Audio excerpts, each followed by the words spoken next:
Hi guys, my name is Yenisbel. We're gonna start the Zoom today. We're gonna be covering section F, and we're gonna be doing most of all questions, like mock exam. The disclaimer is that this study group was created by and for students pursuing the BCBA or BCABA certification. And let's remember, none of the members are certificate yet. Don't hold a certificate yet. The discussions, collaboration, questions, and suggestions during this meeting are meant to help all members have a better understanding of the BACB 4th edition task list.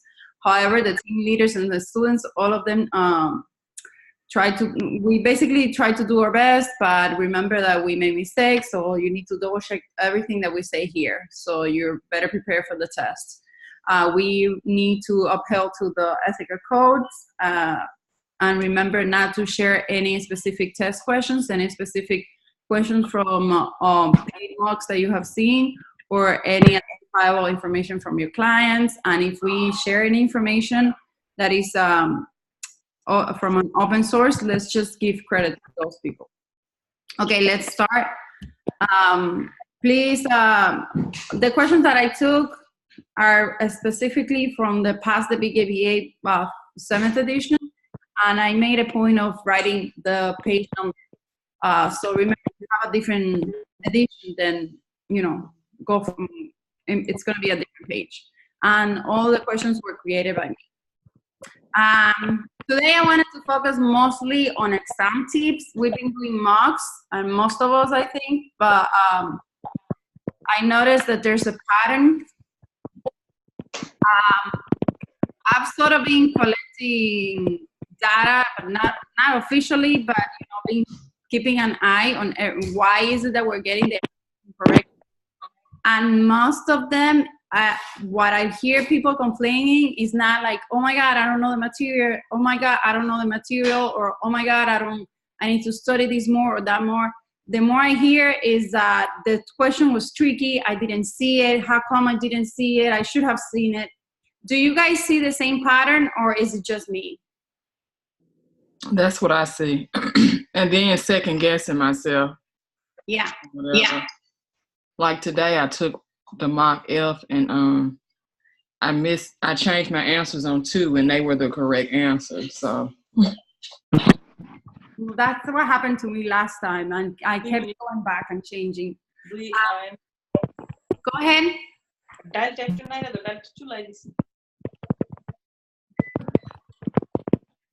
Guys, I'm gonna do so.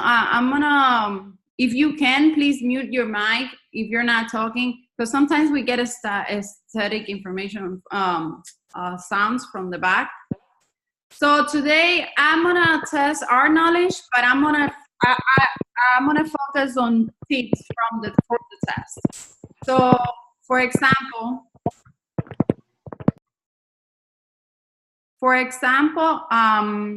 one of the tips that I have here, I muted everybody, but if you want to talk, just unmute yourself. Feel free to unmute yourself whenever you want. Oh my goodness. Okay, so one of my tips that I have is practice what you will write in the whiteboard ahead of time. For example, I myself laminated a paper, like a legal paper, and then I laminated it so I could, before I take a mock test, I can write down everything that I can remember from the top of my head, like if I were at this exam. I tried to do it, and my brain just froze, and I could write nothing. So that's why I'm actively going to do it from now on. And I encourage you guys to also do it if you want. The other one is when there's the other one is that when there's a question with long scenarios, I think it's best to read the question and the possible answers first, because sometimes then that helps us focus on what is it that specifically they're asking. And obviously look for the key terms and for the negations. Remember we had talked in the past about negations. Does anybody remember any tips that we had talked about negations?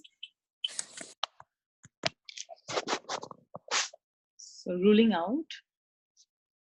Is it or not? Not question, you mean? The not questions, yeah. Okay. Mm-hmm. So for when you say like when you read the question, sometimes I feel like if I read the last part of the question first and then go back from the beginning, that helps sometimes, because last part of the question is what they're looking for, right? And then yes, when we read from the beginning, then we know what they're asking, so we specifically look for those. That might be helpful, I think. yeah, that's what I'm thinking. I've noticed that for myself, I like it when it's a long scenario. When it's just two sentences, then it makes me, I feel like I'm wasting time. But that's why I'm giving examples, because everybody is different. So the other one is read the questions as it is and do not change the question. We tend to, fill in the blank with the questions of so what we think it should say, but at the end we're not really seeing what is exactly there. And the last one that I have is remember that all the parts of the vocabulary word definition needs to be reflected on the scenario. If not, then it is incomplete, and the answer is not that vocabulary word, which is common sense, but it's a good refresher. Does anybody else have any tips that they're currently using for the mocks, or that they used in the test, or anything that they want to share?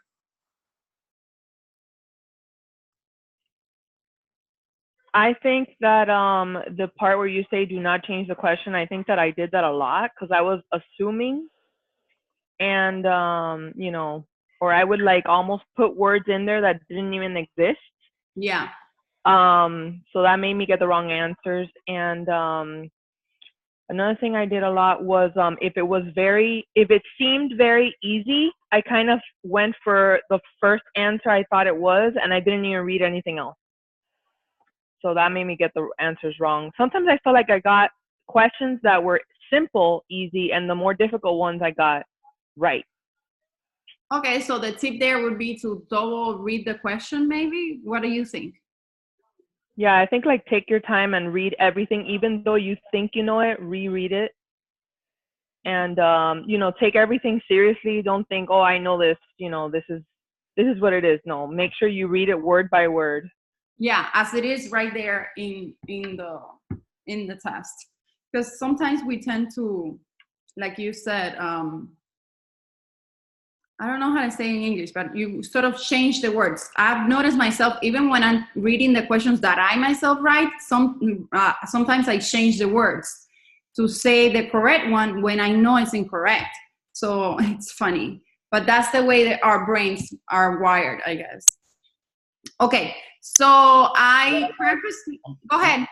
Now, what about like, do not change the answer? Like, what is the recommendation on that one? If you go and read again and you said, you think that, oh, this answer is not going to right, will be right. Do you still want to change the answer on that? Or if you're not sure, or you keep it as it is?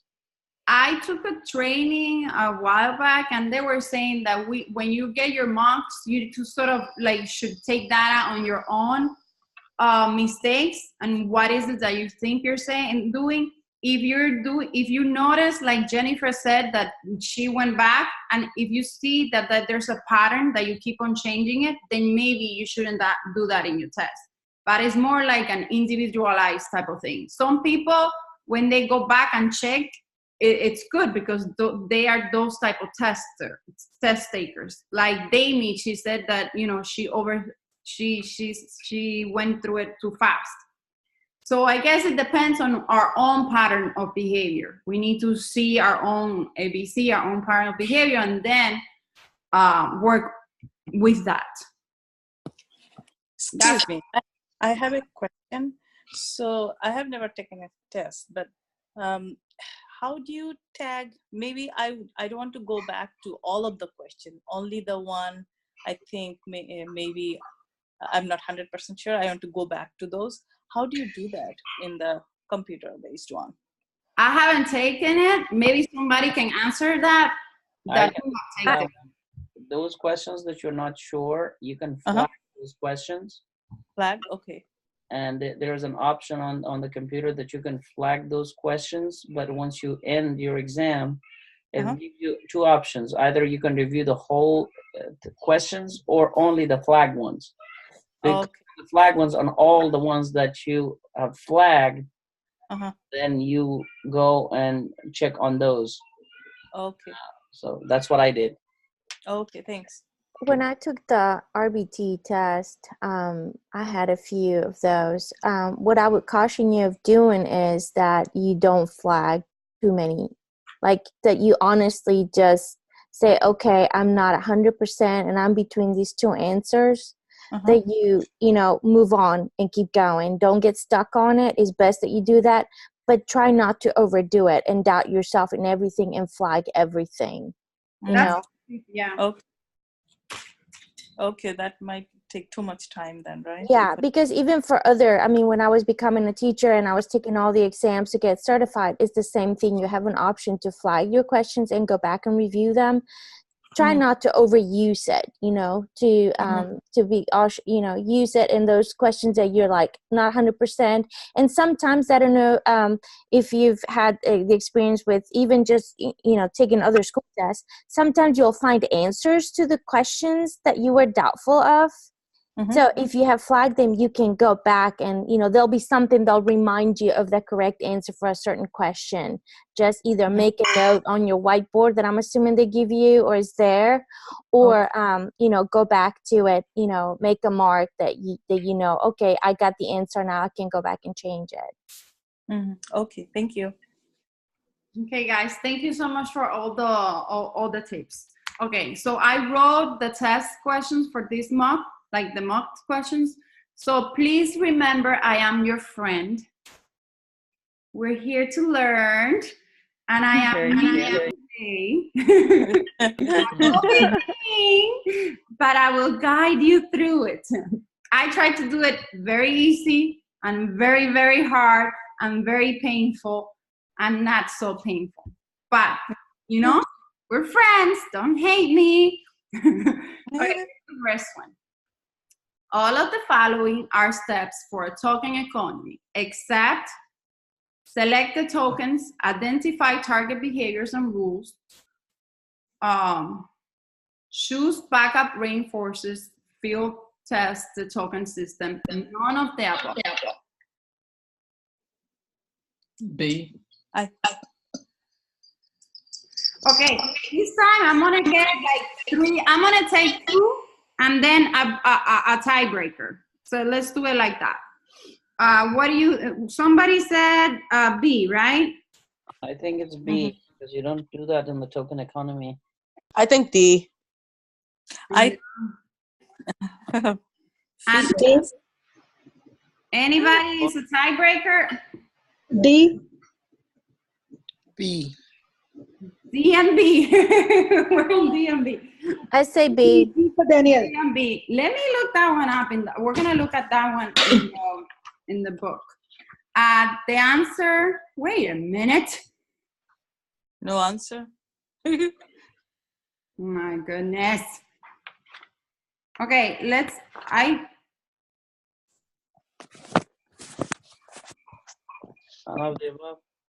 sorry, I messed up that one up. I don't know what happened. But let me see if I can fix it. Give me a second, guys.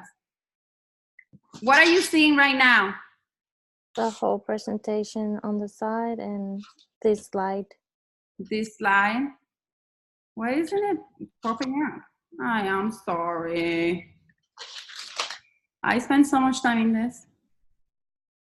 Okay, let's just go back to the ones that are good. But that one,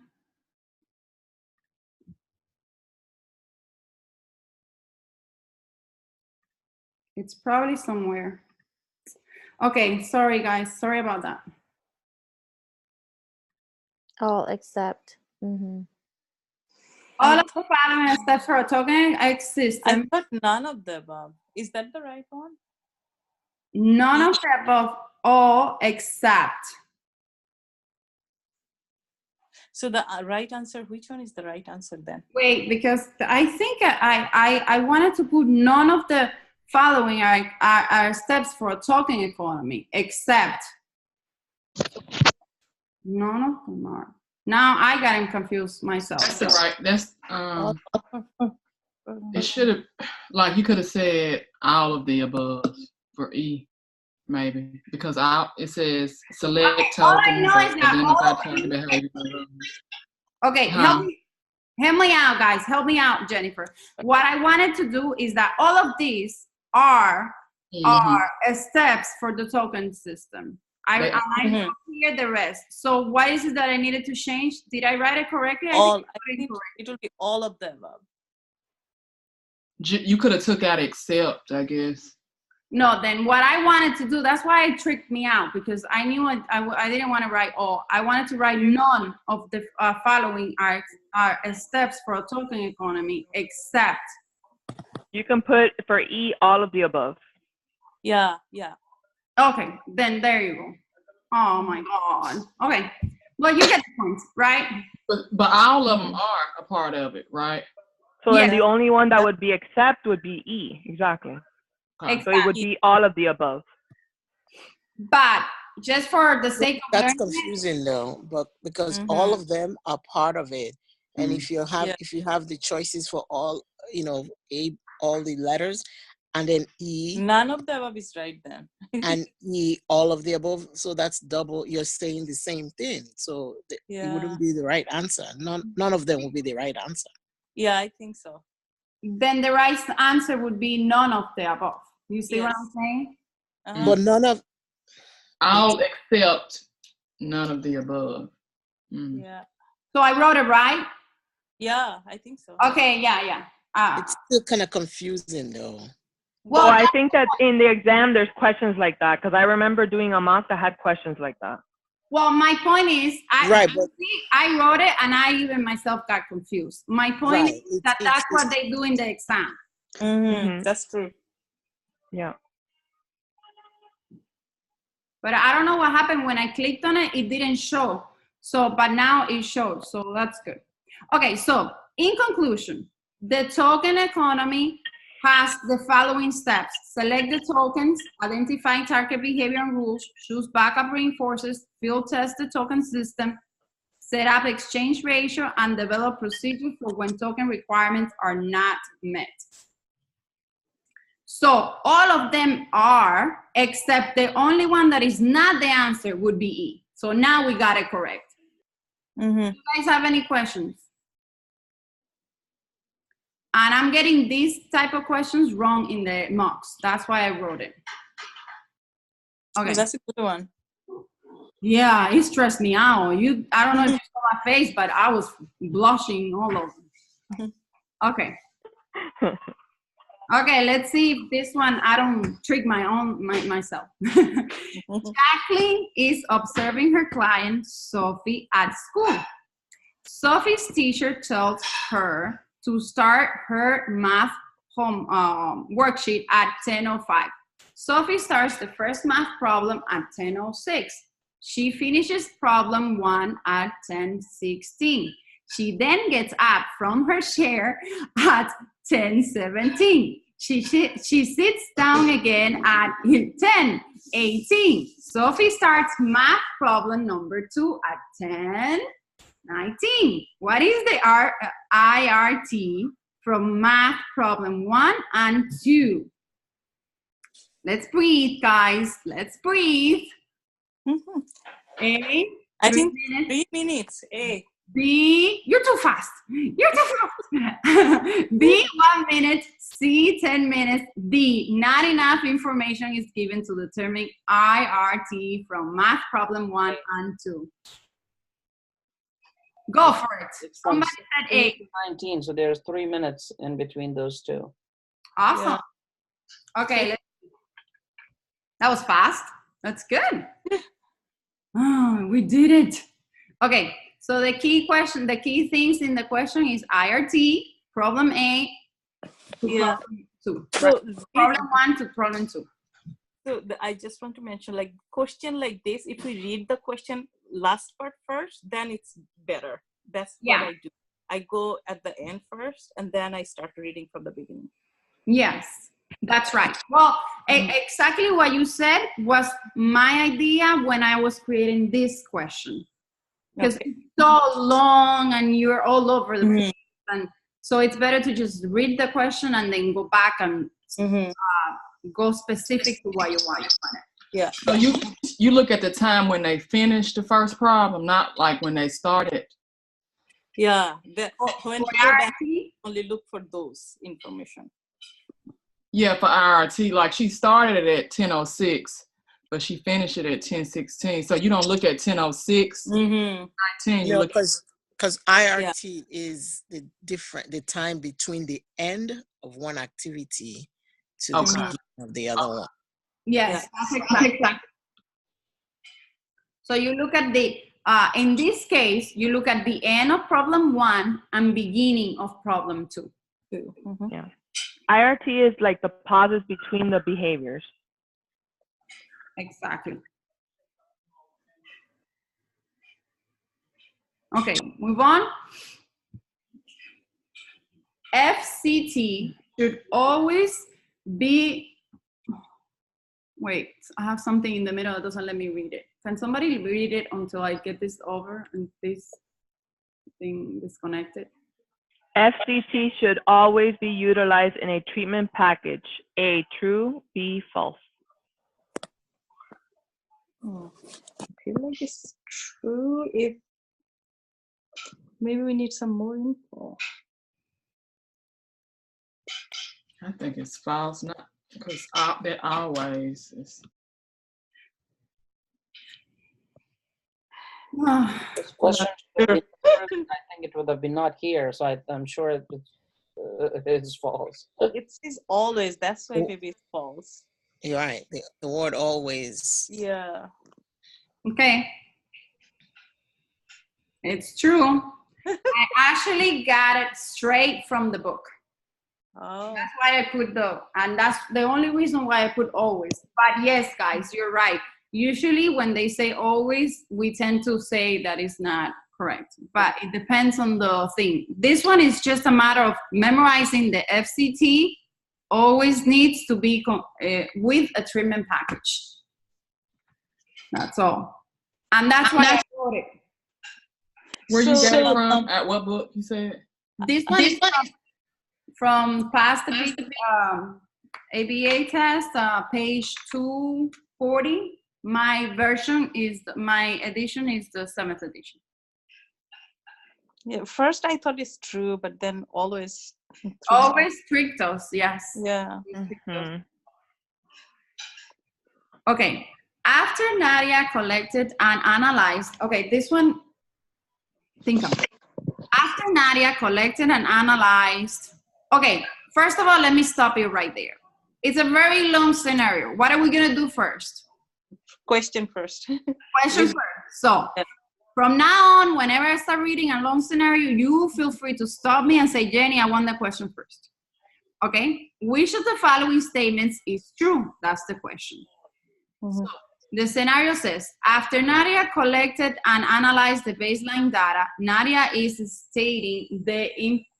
starting the implementation of an FCT today. She's giving M&Ms as a reinforcer for her client. When her client says M&M instead of screaming while grabbing the M&M back, Nadia will give her client an M&M in a FR2 reinforcement schedule. Again, which of the following statements is true? So A, Nadia is implementing FCT correctly. B, Nadia should start with a different reinforcement schedule.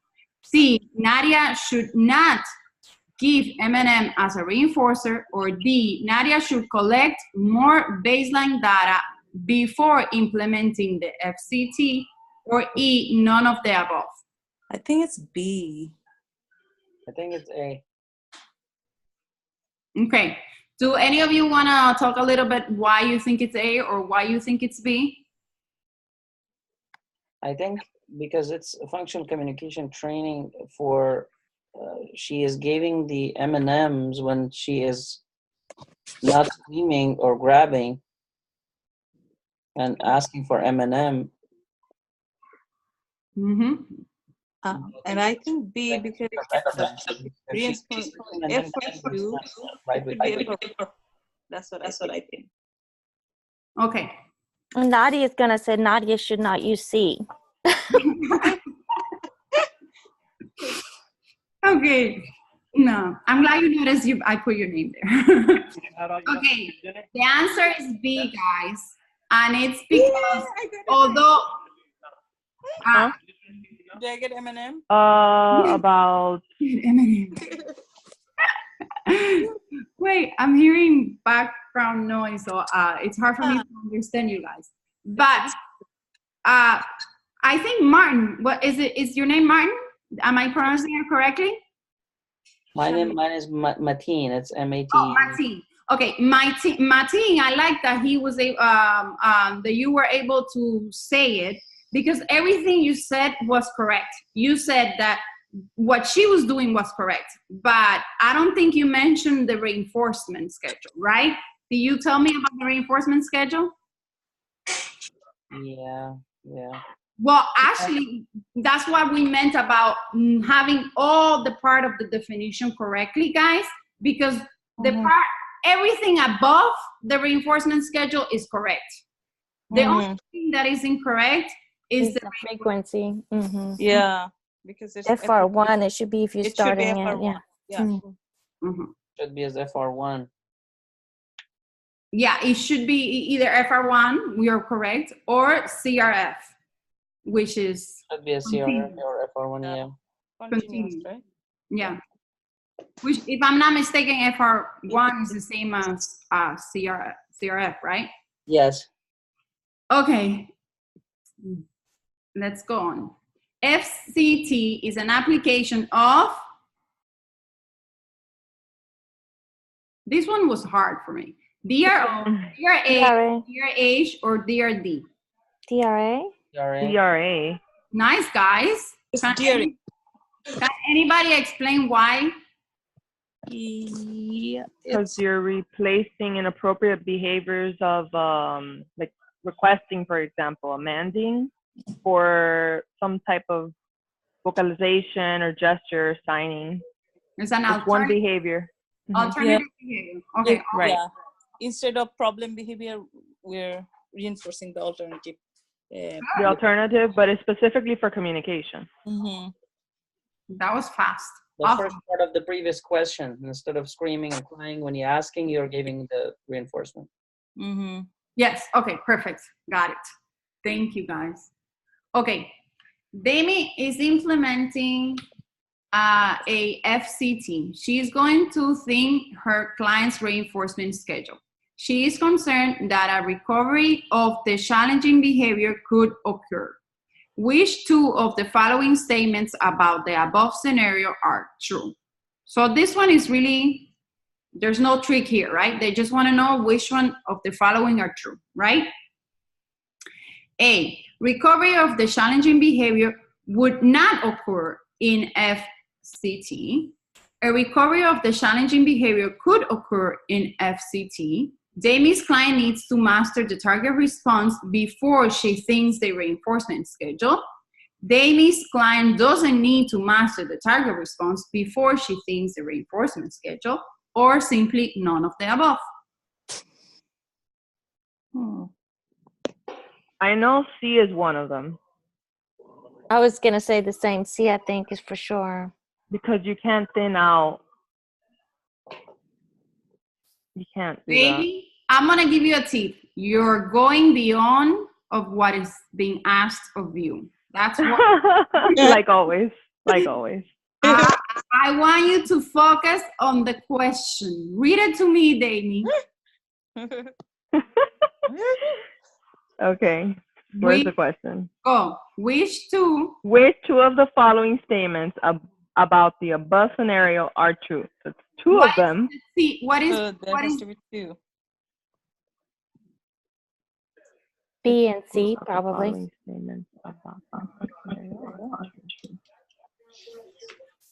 All I can tell you is this one I did it to trick you. and for you to hate me a little, but remember, I'm your friend.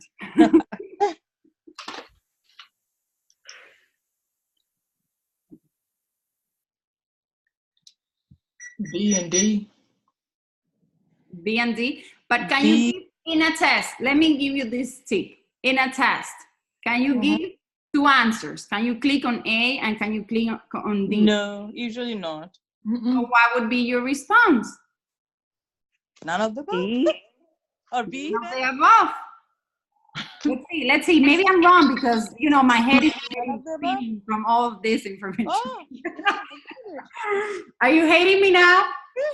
You know what's funny? That I was gonna, in the beginning, I was gonna ask you, let me ask a stupid question, but it was actually not a stupid question. Well, I was gonna say, you can't get 2 answers. I wrote this question just for you because I knew Thank you. drive you crazy. Yeah, I actually made a mistake in spelling and I wrote it in plural and I wrote the S. So I'm like, you know what? I should trick them and just give them, you know, to see if you get it. So, but BDS, sometimes, do you know the BDS? Sometimes they have multiple answer though. They let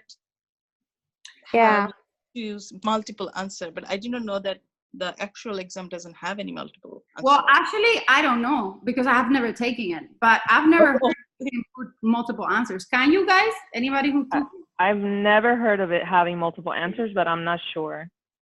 Yeah. But I guess the test itself would let you know because you know how you click on one and you click on another one. Not, both of them are not going to stay clicked. Both of them are not going to stay, you know, with a different color. It's going to change. Or at least some of the mocks do have multiple answers. Yeah. Mocks and also BDS has multiple answer option. Well, that's a good question to ask people that have taken the test multiple times. Do you have used multiple? But I'm sure the test itself will let you know. Yeah. Okay, let's go to the next one. Effectiveness of tokens as reinforcers depends upon the power of the generalized condition reinforcers, generalized reinforcers, backup reinforcers, reinforcers, generalized backup reinforcers. None of the above. I think A. I think it's backup reinforcers. It's C. C. C. I say C. C, final answer? I think E. Sorry. Generalized. It has to be generalized, right? Because they're not getting it right away. Let's see. We're ready? Yes. Backup reinforcer? Backup reinforcers. Oh. Woohoo. I from what I read in the past BKBA, which is the only that I used today, I didn't see generalized backup reinforcers. All I saw was backup reinforcers. So I personally made up generalized backup reinforcers. Okay. I made this correct. I had it wrong earlier, so I made it up for it. Yep. Okay. I picked the made up one. Yeah, but that's what happens, you know, that's why we're practicing. Today is for you to make mistakes and for me to allow you to make the mistakes and for us to talk about it. That's the purpose of this whole thing. Because anyways, you know about this information already. This is not about you not knowing the information. Okay. Albert wants to start implementing a FCT. The first thing he needs to do is assess the blank of the challenging behavior. This one is just knowledge. The function. Function. So what pattern do you see here, guys? Do you know the information or don't you know the information? You do know the information. It's just that I didn't make it tricky, right? Yeah. We need to get it. Okay. Dami is implementing. Okay, listen to this one. Dami is implementing a FCT. She's going to see her client's reinforcement schedule. She is concerned that a recovery of the challenging behavior could occur. Which of the following statements about the above scenario is true. A recovery of the challenging behavior would not occur in FCT. A recovery of the challenging behavior could occur in FCT. Jamie's clients needs to master the target response before she thinks the reinforcement schedule. Or D, Jamie's client doesn't need to master the target response before she thinks the reinforcement schedule. Or E, none of the above. This one is C, right? Yeah, I think it's C for this one. Which one? C. C? C? Mm. I'm not. Let's go for it, and I'll tell you it's A. Oh my goodness. E. It's B, I'm sorry, it's B.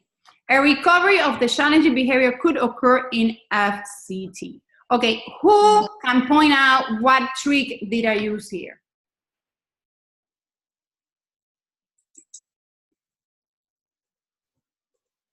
Just read the question. So yeah, I did not think she needs to master before thinning, right? That's why I did not think. Well, in FCT, you do need to master before thinning. That is correct. You do. Then why is not correct here then? Because I need you to read. Okay, can you yourself read the question to me? Read the question. Oh boy. Damie is implementing. No, I'm sorry, not the scenario. Just the last question. The last. Which of the following statement about the above scenario is true? So what am I asking for, guys? I'm not going to give you the answer in this one. Oh, because she said which of the above scenario is true. So what is true about what she said could happen on that scenario? What is true about what is true about the above scenario? I should have highlighted that. But I'm glad I didn't, because you didn't catch it. So it's what is true about did I ask what is true about the FCT? Okay, now That's right. No, I didn't. I asked what is true about the above scenario. Okay, yeah, that makes sense now.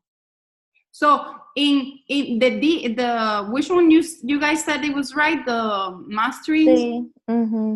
C is correct for if I had asked which is true about FCT, then that one would be correct. Okay. And also B would be correct. But I'm specifically asking you about the above scenario. They're not saying anything about mastering. She could already master it. In the choice B again. So recovery of the challenging behavior could occur in FCT. So that is also part of the FCT. If you would have just said the recovery of the challenging behavior could occur instead of in FCT, I think that would have been. Yes.